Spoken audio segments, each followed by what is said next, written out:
I've been in and out of prisons and jails ever since I was 17. I thought I had seen it all: Aryan Brotherhood members stabbing guards, gang wars, escapes, and torture. I saw many things that still give me nightmares to this day. MacDonald, 402,202, the guard barked out. I jumped up, the thin mattress under me exhaling a whiff of stale air. I looked through the bars, seeing Correctional Officer Shea. CO Shea was a morbidly obese man with a penchant for being loud and lazy. I had seen a member of the Bloods punch him straight in the nose before, a scene I still remembered with some humor. Shea had crumpled like wet paper on the floor, screaming and crying as more COs ran over and tackled the inmate. "Yeah?"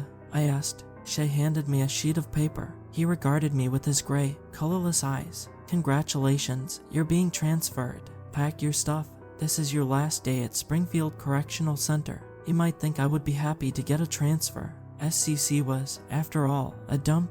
The food was terrible and always cold. The place always smelled like bleach and chemicals, and at night it got so cold with only my flimsy sheet that I regularly woke up shivering. The building was nearly a century old, and the fact that it still functioned at all was a miracle in itself.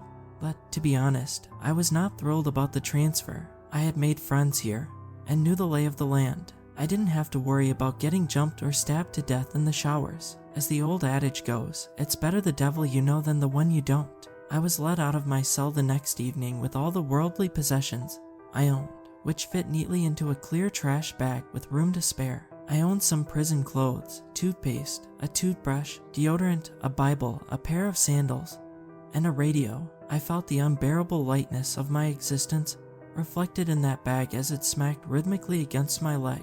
"Good luck, friend Josh," a rather insane acquaintance of mine named Alvin called out from his cell as I passed down the bleak, concrete hallway. "Take care, man. I hope we meet again on the outside," I said, waving, knowing I would almost certainly never see any of these people again. Hell, I hadn't even seen my family in over 5 years. None of them came to visit me anymore. No one wrote me letters or put money in my commissary account or sent me books to read.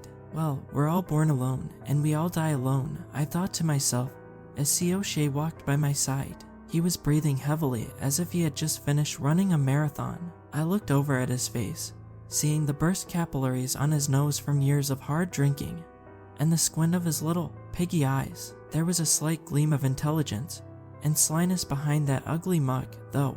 "Well, amigo," Shea said in his slow, plodding way, "I got assigned to go with you.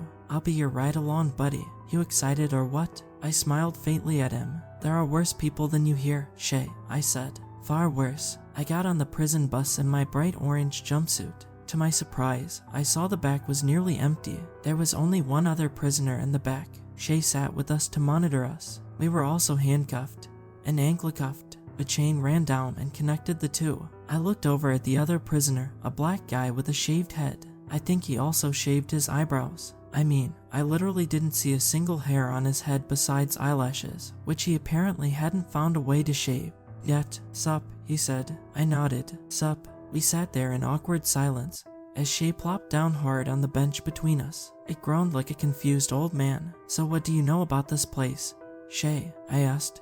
He sucked down half a bottle of Coke and then heaved a deep sigh. "I don't know much about it, to be frank," he admitted sheepishly. "It is apparently brand new, though. They asked us to send a couple people who met certain criteria." "What does that mean?" the black guy asked. Shea gave him a serious look. "Come on, Timmy, you know what I mean. Hardened criminals. People with long records who tour prisons like some people tour French beaches." I scoffed. "There are far worse people than me in prison," I said. "Well, they asked for no murderers or gang bangers too. I don't know why, but maybe it is some new government program. They apparently call it an experimental prison." "What about me?" Timmy asked. Shea apparently knew what he meant. "You're not a murderer, Timmy," Shea said, his lips forming the faintest twitch of a smile. "You never." "Well, there was that time my girlfriend got me to drop some acid with her. She went and killed her parents. Then we hit the road," Timmy said fondly, his eyes rising, as if he were looking at a hovering angel in the far-off distance. "You were never convicted of any accessory charges, so it doesn't count," Shea retorted. "Oh, it counts," Timmy drawled in his slow, plodding way. "It counts. Everything in life counts. If I've learned anything in the last 36 years, it's that you can never truly escape anything you've done, good or bad."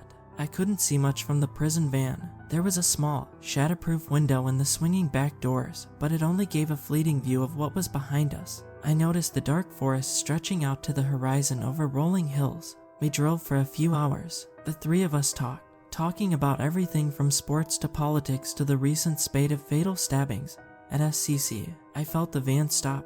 I looked out the back window, seeing more endless trees. I didn't see a single house or car on the road we had taken. This place is a ghost town, I said. Shay nodded. Yeah, it's dead as Frank Sinatra round here, Shay said, wheezing out a high-pitched laugh at his own joke. This area used to be big for coal mining, but as it dried up and people lost their jobs, they moved away. You know, my grandfather was a coal miner. Good place to build a prison, huh? Timmy asked. If there is no one around. We were cut off by a clanging alarm up ahead. I heard something large moving, probably the gate opening. Then we were inside. I saw the guard towers and rolls of razor wire for a brief moment as the van pulled into an open garage. The darkness immediately blanketed us. The garage door slowly rolled shut behind us. Shay jumped up.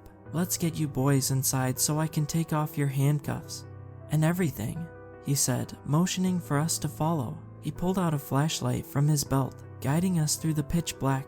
The dim light sent shadows racing across the room like groping tentacles. I caught glimpses of strange objects in the darkness. They looked like medieval torture devices. What is this place? I whispered. My voice echoed far too loudly off the cold concrete floor and walls. Those look like torture devices on that table, Shay. I think those bloody things are thumb screws, and that might be a pair of anguish. I pointed to the pear-shaped object with three wicked blades whose points came together sitting on a dusty shelf. The ornate handle had springs connected to it. The object could be forced into any human orifice, and when the springs were engaged, it would open like a flower inside the person's body, ripping their flesh apart and enlarging that orifice to a bloody, gaping hole. How do you know so much about this? Shay asked, giving me a strange look.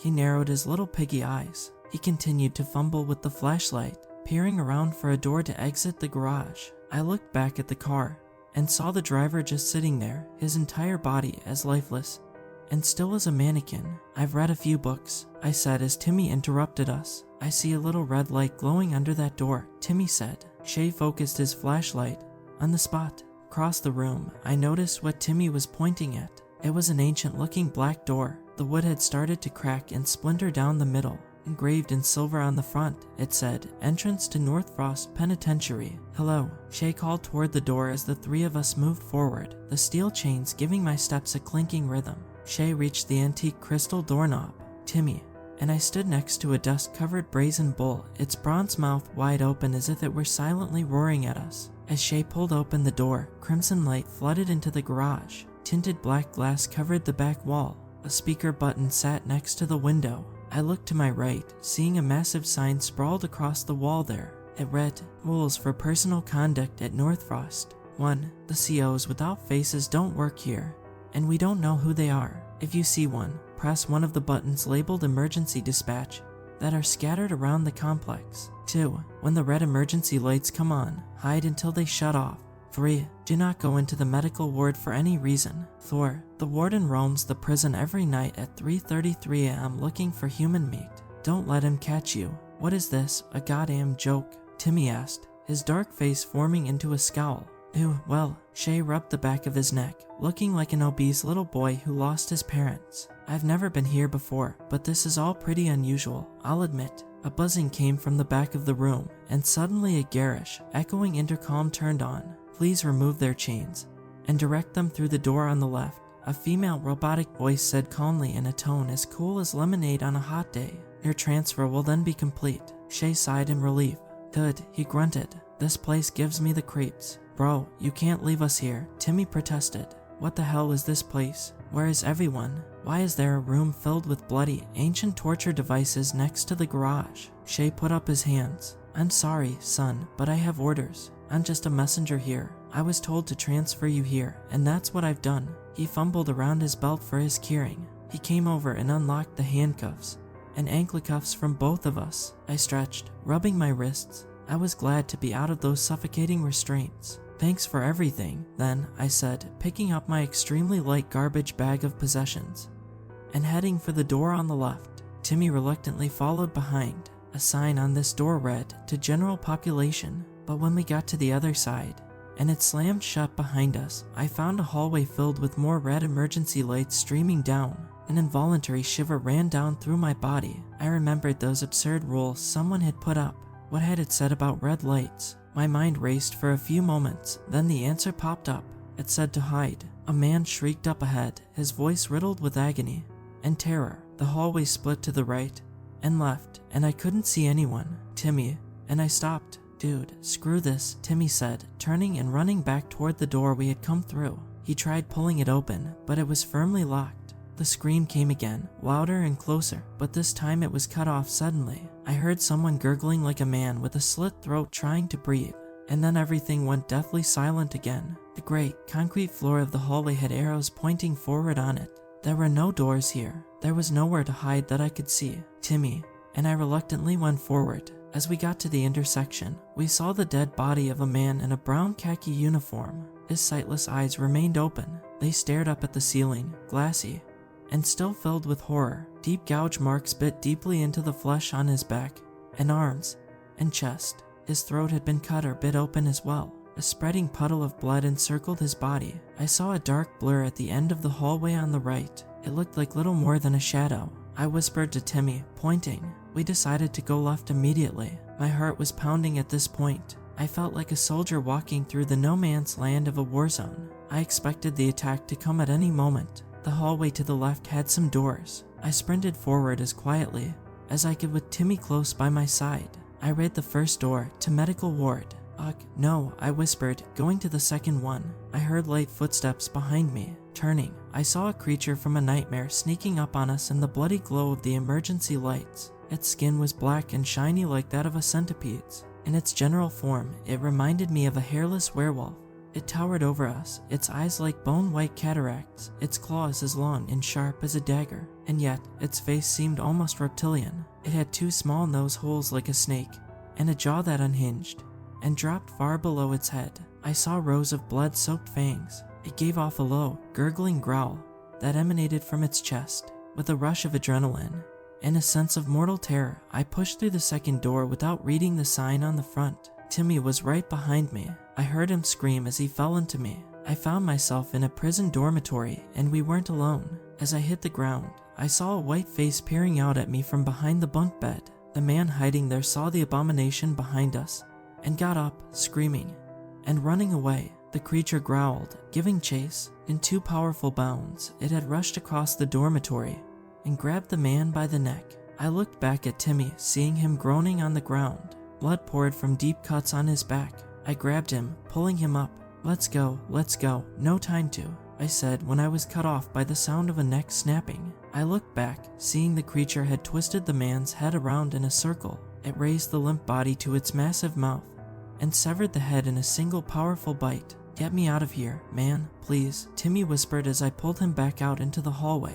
I looked over, seeing another werewolf creature bounding down the hallway, chasing a man in a prison jumpsuit. I had no choice. I pulled Timmy toward the door labeled medical ward. With a creak of rusted hinges, it opened. We went inside to hide. "Maybe there's something in here we can use to bandage you up," I said to Timmy, pulling him down the short hallway toward a room filled with single beds. I didn't know why the rules said to avoid this place. It looked totally empty. Against the back wall, I saw a glass cabinet filled with bandages, rubbing alcohol, band-aids, and other various first aid supplies. I ran toward it. Timmy limped along after me, still groaning. "Got him. I think those claws went down to the bone," he said. "It's gonna be okay," I said as I pulled out some antiseptic and bandages, adding, "It could have been a lot worse. The universe would immediately prove me right." I heard a slight giggling from under one of the beds. Timmy and I both froze. Two rotted hands reached out, dragging the mutilated body of a little girl behind them. She had patches of garish, black stitches running across her face, hands, and arms. Dark, clotted blood dripped from the sides. She wore a gore-smeared hospital gown and had no eyes. I looked into the empty sockets. They stared back at me like two black holes spinning in the void. As she rose, her giggles became full-blown laughter, a hysterical gurgling like the laugh of a dying person. Then she ran at me. I saw the silver gleam of a scalpel in her little hand. "No," I screamed, raising my hands to protect myself. The scalpel came down, slicing across my palm. It cut deeply. A cold, burning pain ran up my arm. I repressed the urge to scream. At that moment, the red emergency lights flicked off. Bright, fluorescent lights popped on, flickering and strobing in rapid succession. Timmy ran forward, tackling the undead girl, but I saw more small hands reaching out from under the beds, hands filled with sores and squirming larvae. I could see the bones of their hands through necrotic patches eaten into their flesh. I ran for Timmy, grabbing him and hauling him up. Time to go. Ow, I screamed, pulling him forward as more undead boys and girls rose up, all with sharp knives and surgical instruments grasped in their little hands. I felt a sudden pain in my leg. Looking down, I saw a knife sticking out of my thigh. The empty eye sockets of a little boy's face stared up at me, grinning like a skull. I collapsed on the ground. As we were surrounded, I prayed to God then, knowing we would die. I prayed that He would forgive me for all my mistakes, because I was on a fast track to the afterlife and would be seeing Him in a few seconds. With a sharp cry of pain, I yanked the knife out of my leg, turning it on my attacker. Then a gunshot rang out. The head of the nearest girl exploded in a shower of bone fragments and dead maggots. I looked up, seeing Shay standing at the door, his pistol raised. "Come on," he screamed. "Come on, you idiots. Let's go. Now, Timmy." And I didn't need any more encouragement. As Shay continued to blow apart the nearest of the undead abominations, we limped and scrambled towards him. My leg gave a shriek of pain with every step. We got out of the medical ward, battered and bruised but still alive. "Why'd you come back, Shay?" I asked through pained breaths. Shay gave me a frantic look. When I got back out to the car, the driver was dead. His throat was ripped out or something, I don't know. I grabbed his keys and came back for you too. "I don't know where we are, but I'm getting you out of here," he explained. I looked at him in amazement. I had never thought in a million years Shay would risk his life to save some scumbag inmates. "So what's the plan?" Timmy asked, sweating heavily, his eyes wild and pained. "How are we getting out of here without dying?" Shay shrugged. "The door locked behind us when we came in," I said, "unless we can break it down and get back to the car." They passed by buttons labeled emergency dispatch under glowing red emergency signs. I wondered if we could get help somehow through them. "Halt!" Someone cried from behind us. I looked back, seeing a man in a black correctional officer's uniform. He ran toward us, his hand on the radio hanging from his belt. But something immediately seemed off about the figure. As he got closer, I realized why. He had no face. His entire head was just smooth, white skin, without hair or any signs of features. He spoke again, and the voice seemed to come from all around his body. "He must report to the medical ward," the strange figure said. "We do not allow injured people in the hallways." "No, we're fine," Shay said, grinning. "See, buddy, I work for the doc too." He pointed at the identification clip to his breast pocket. The figure raised his radio to his lips. "We have resistance near dormitory 1, the fake CO said into his radio, before any of us could stop him. Shay ran forward, knocking the radio from his hand. The CO instantly straightened up and whipped out his pistol, pointing it at Shay's torso. He fired, and I saw Shay's chest explode in a blossoming flower of blood. "No, damn it," Timmy said, running forward. I saw a silver gleam in his hand, and I realized he had taken one of the scalpels from the undead Shay had killed in the medical ward. As the fake CO spun to point the pistol at Timmy, Timmy ran into him, stabbing the scalpel deeply into the CO's neck.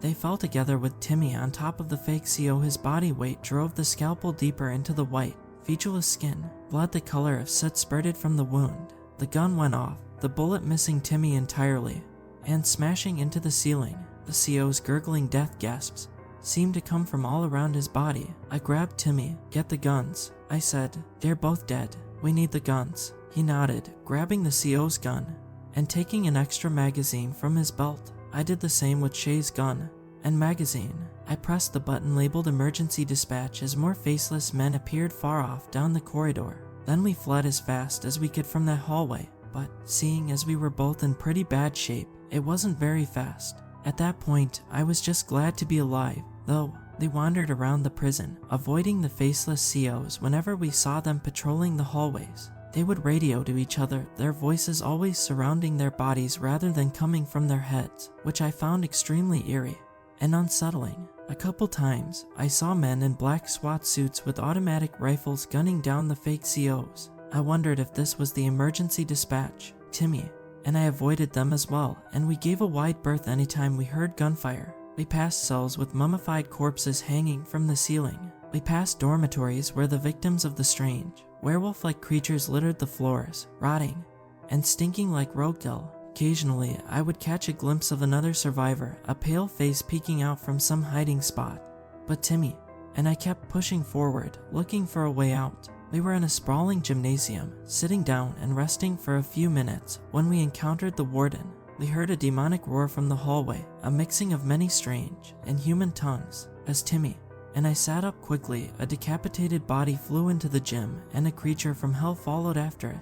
The body smacked into the concrete wall with a soft, fleshy whack. The warden stood 10 feet tall. He had on a black correctional officer's uniform and a leather visor cap. His face looked like it had no flesh. A thick layer of bone covered it with 2 reptilian eyes peering out from behind slitted pupils. He hissed, a forked tongue shooting out of his gaping maw. His fingers looked like sharp daggers of bone. A smell like old leather and blood rose from his body. "Shoot it," I screamed, raising the pistol and firing at its head. The first shot blew off its visor cap, revealing the hairless, reptilian skull underneath, but the bullet only gouged the top of its skull. It ran at us with powerful, bounding steps, covering the distance in moments. Timmy and I fired as fast as we could as it got within a few feet of us. It bounded into Timmy like a freight train hitting a car. Timmy's body went flying and smashed against the back wall. With the sound of bones shattering, I slammed another magazine in the pistol. As the warden turned to me, we had hit it. I saw one of its eyes had exploded in a shower of gore and vitreous fluid, and its head was bleeding badly. I raised the gun, aiming for the same eye, and firing. The warden smacked his hand against his face as if he had forgotten something. Falling to the floor, I ran forward, putting the pistol point blank against his ruined eye before emptying the clip.